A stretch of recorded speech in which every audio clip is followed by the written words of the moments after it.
Hello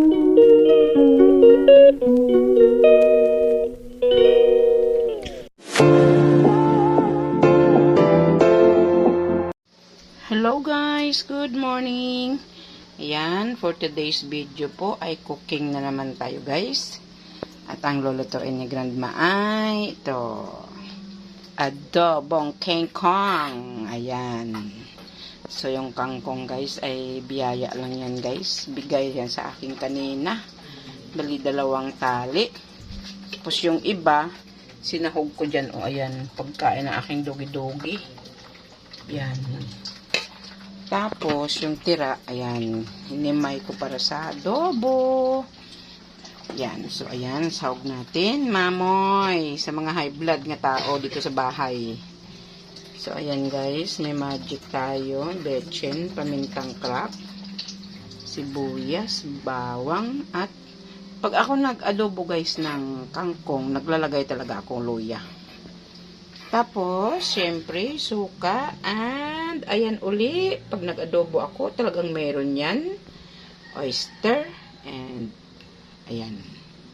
Bakit puro ito, tuyo pa lang wala, tuyo. Okay.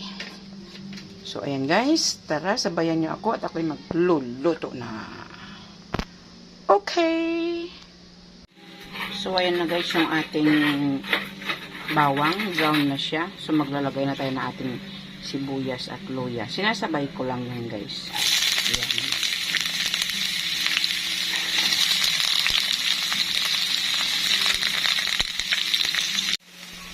So, ayan guys. Ready na yung ating sibuyas at saka luya. So, ilalagay na natin yung ating mamoy.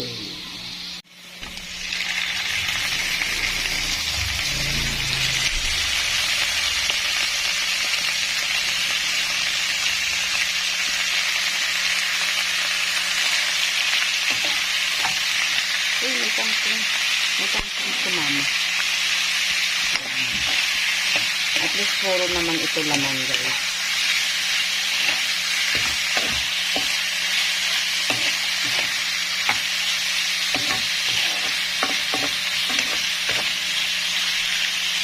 So ayan, may tangkong dumikit na naman eh.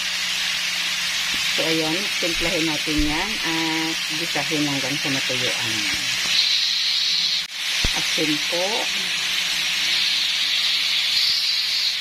Magic sarap. Ayan. At betchin. Halukay.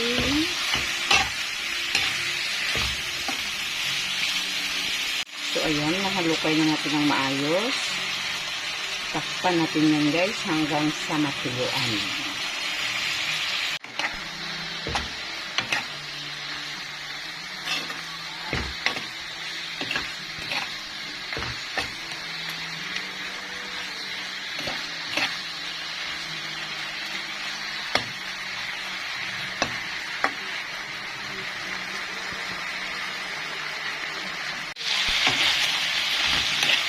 Ayan guys, natuyuan na siya. So ayan na po, natuyuan. So ayan na po, natuyuan na yung ating. So ayan na po, natuyuan na yung ating karne. So medyo igisa pa natin siya na medyo maprito siya guys. Ayan. Na mamula-mula siya konti. Ayan, mantika na lang yan. Wala na yan tubig.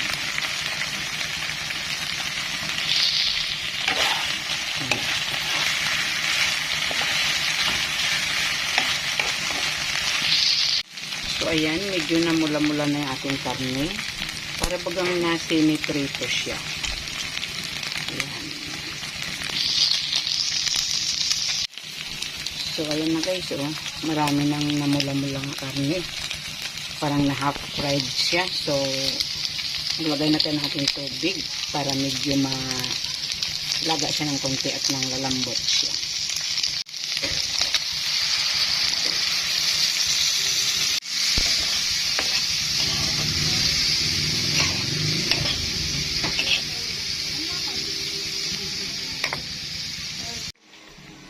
guys, sinabay-sabay ko nalagay yung ating toyo, suka, oyster.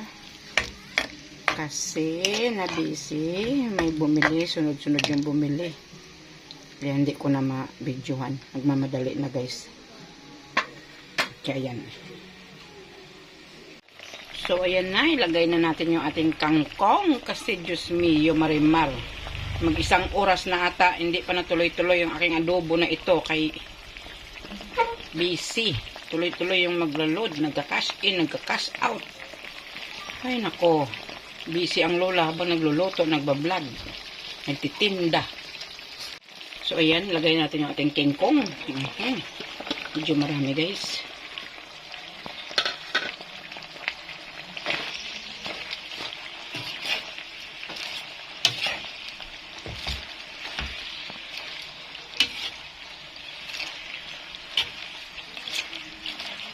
Ayos ng aking adobo na to.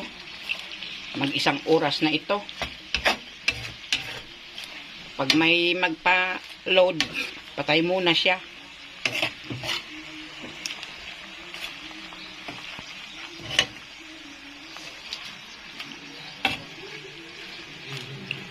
So, ayan. Takpan muna natin. So, ayan na. Yung ating adobo. Malapit na. Yan. Pag okay na yan guys, saka ko ilalagay yung pineapple tidbits.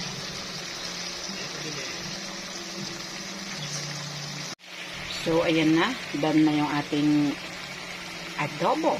So, ilagay na natin ito guys. So, yan. Yummy. Sarap. May tamis-tamis para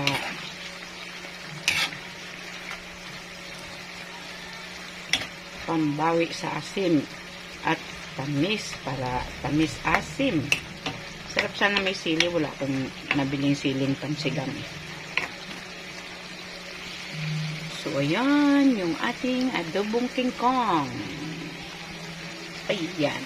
Done na guys. So, papatay na natin. At ready to eat na. Hapunan na.